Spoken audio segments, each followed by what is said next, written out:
Welcome back, everyone, to another deep dive. This time, we're journeying back into modern Indian history. Building on our last exploration, this deep dive focuses on some fascinating socio-religious reform movements within Islam during the 18th and 19th centuries in India. Exactly. This is especially relevant for our listeners preparing for the UPSC GS1 exam. But even if you're not taking the exam, this stuff is just really interesting. It really gives you a glimpse into how different groups were responding to the massive changes happening in India at the time. We're talking modernization, British colonialism, huge forces that were reshaping the country. So today, we're focusing on two movements in particular, the Ahmadiyya and the Wahabi or Waliullah movements. Both grappling with that same question. How do you hold on to your faith and your identity in a world that seems to be changing faster than ever? It's a question that's still relevant today, right? Right. How do we balance tradition and progress? Absolutely. And these movements offer some really interesting answers. Their approaches, though, were pretty different. Let's start with the Ahmadiyya movement, founded in 1889 by Mirza Ghulam Ahmad, who claimed to be the Messiah. Right. A pretty bold claim. And their commitment to liberal principles really set them apart, especially in the context of 19th century India. Because India at that time was still very much steeped in traditional social structures and religious dogma. Exactly. But the Ahmadiyya, they were embracing these radical ideas like universal religion, human rights, even the separation of mosque and state. Their last one's got to be controversial, separation of mosque and state, especially back then. Hugely controversial. It challenged the prevailing view of Islam's role in society. So how did that go over? Were they like completely ostracized? Well, they definitely faced pushback, but they saw this separation as crucial for ensuring religious freedom and individual liberty, something they really emphasized. They also rejected the traditional idea of jihad, the violent struggle against other faiths. They reinterpreted it as an internal struggle against one's own vices. So more of a personal, spiritual struggle. That's Yeah. a pretty significant shift in perspective. It is. They were advocating for a much more peaceful, inward-focused interpretation of Islam. They weren't afraid to challenge the status quo, and they also really championed Western-style liberal education. Interesting. Almost like embracing some aspects of modernity. Exactly. They saw education as this powerful tool for progress and upliftment. By embracing modern knowledge, scientific thinking, Muslims could, in their view, better navigate the challenges of this rapidly changing world. Makes you wonder, were they inspired by any of the progressive movements happening in the West at that time? It's certainly possible. There are definitely some parallels there. This commitment to education really set them apart. It had a big impact on Muslim intellectual life during that period. Almost like they were saying, look, we don't have to reject everything modern. We can adapt, learn, and use this knowledge to strengthen our faith. It's kind of similar to what we'll see later with Sir Syed Ahmad Khan and his emphasis on modern education. Yeah, you're picking up on a key theme here, this idea of reconciling faith with modernity. It's going to come up again and again as we explore these different movements. And before we move on from the Ahmadiyya, I think it's worth mentioning the role of mysticism in their beliefs. Right. It's a complex aspect of their theology. Definitely adds another layer of intrigue to this already fascinating movement. Something for our listeners to explore further if they're interested. A little homework assignment for everyone. Now let's shift gears a bit and talk about the Wahabi Waliullah movement, a very different response to the changes sweeping through India in the 19th century. Oh, yeah, a very different response indeed. While the Ahmadiyya were embracing aspects of modernity, the Wahabi Waliullah movement saw it as a threat, a corruption of true Islam. They really felt that the Muslim community in India was kind of in decline, straying from the core principles of the faith. And their response, a call to return to the fundamentals, a purification of Islamic practices. It's like they were looking back to a simpler time, an idealized past, trying to recapture a lost purity. And wouldn't you say that British colonialism really amplified this feeling? Absolutely. I mean, think about it. The British presence wasn't just political or economic, it was cultural too. Different values, different ways of life. And many Muslims saw this as a direct challenge to their identity. So yeah, this feeling of being under siege, it definitely fueled their desire to reclaim what they saw as the essence of Islam. Okay, so how did they go about this purification? What were the guiding principles of the Wahabi Waliullah movement? Well, One of the key figures, Syed Ahmed, he laid out two core principles. The first focused on restoring unity among the four schools of Muslim jurisprudence. Now, over the centuries, these different schools had developed their own interpretations of Islamic law, Right. and this led to some divisions within the community. Right, makes sense. Different interpretations, different practices.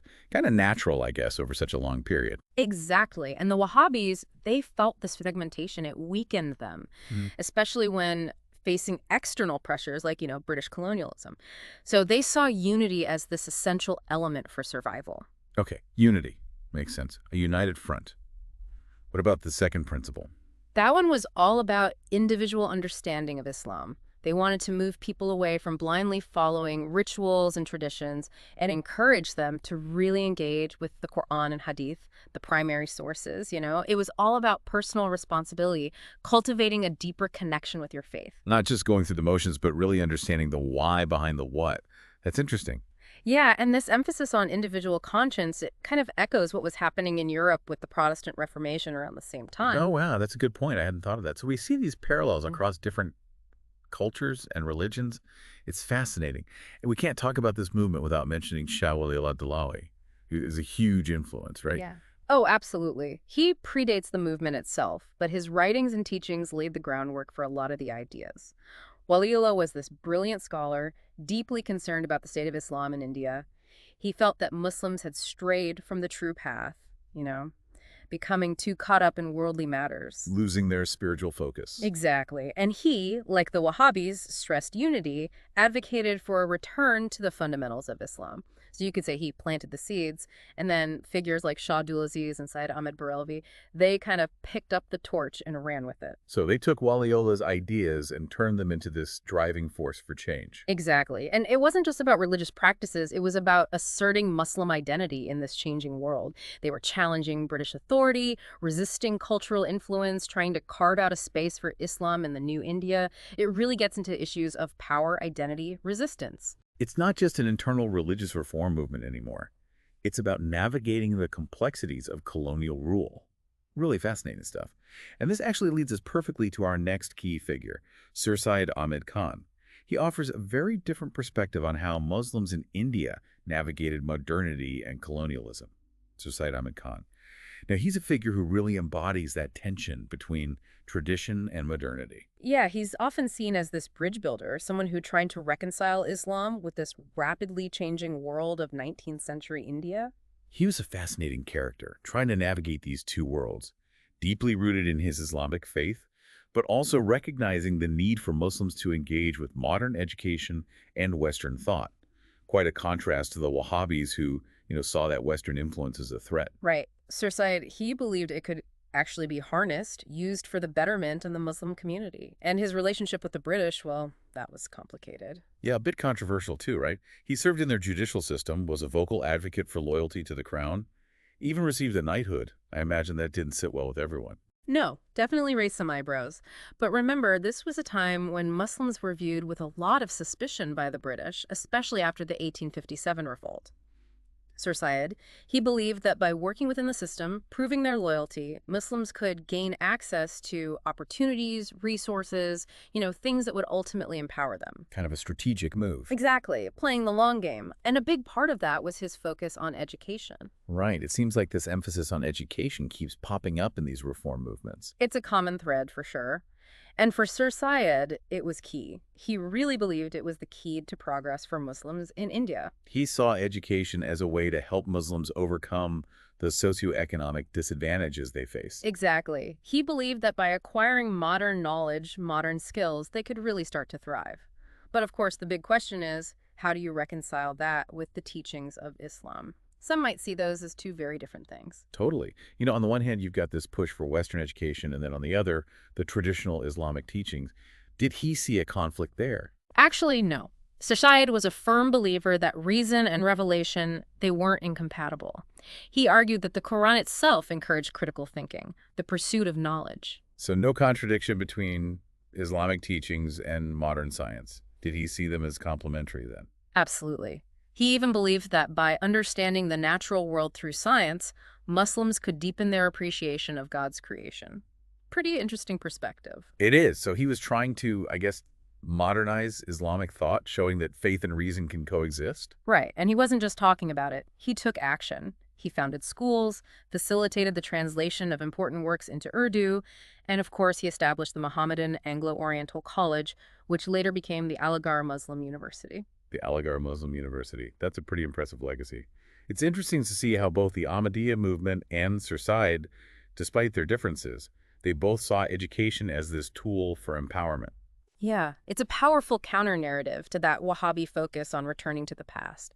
And Sir Syed's vision actually went beyond just education. He spearheaded a broader movement, the Aligarh Movement, aimed at, modernizing Islam, promoting social reforms, things like, challenging outdated practices around, say, purdah or polygamy. Wow, so he was really pushing for change within the community. He was. He wanted to cultivate a distinct socio-cultural identity for Muslims in India, one that could thrive in the modern world. But this vision of his, this call for reform and progress, did it ever clash with the political realities of the time, especially with the British still in power? It did.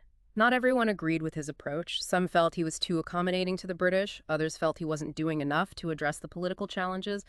But, there's no denying his impact. He was a complex figure for sure, but his contributions are still felt today. Well, this has been an incredibly insightful exploration of these three different reform movements, from the Ahmadiyya's embrace of liberal values to the Wahhabi call for a return to fundamentals, and then Sir Syed Ahmad Khan's attempt to reconcile Islam with modern thought. Each one offering a different response to the challenges of modernity and colonialism in 19th century India. And for our listeners getting ready for the UPSC GS1, this stuff is gold. I mean, understanding these movements will help you answer those specific questions, but it also gives you this deeper understanding of the social and political landscape of that time. Exactly. It's not just about memorizing names and dates. It's about understanding the ideas, the debates, the struggles that shape this period. And, as we wrap up here, it's striking how these stories from the past, they still resonate today. Yeah, they offer valuable insights into how different groups grapple with change, how they try to preserve their identity in a world that's constantly evolving. It's a reminder that history isn't just some dusty old textbook subject. It's alive, it's relevant, and it's full of lessons we can learn from. So to all our listeners out there, keep exploring, keep questioning, and keep that spirit of inquiry alive. And if you want more deep dives like this, make sure to subscribe to our show and hit that like button. We'll be back soon with another fascinating topic. Until then, happy studying.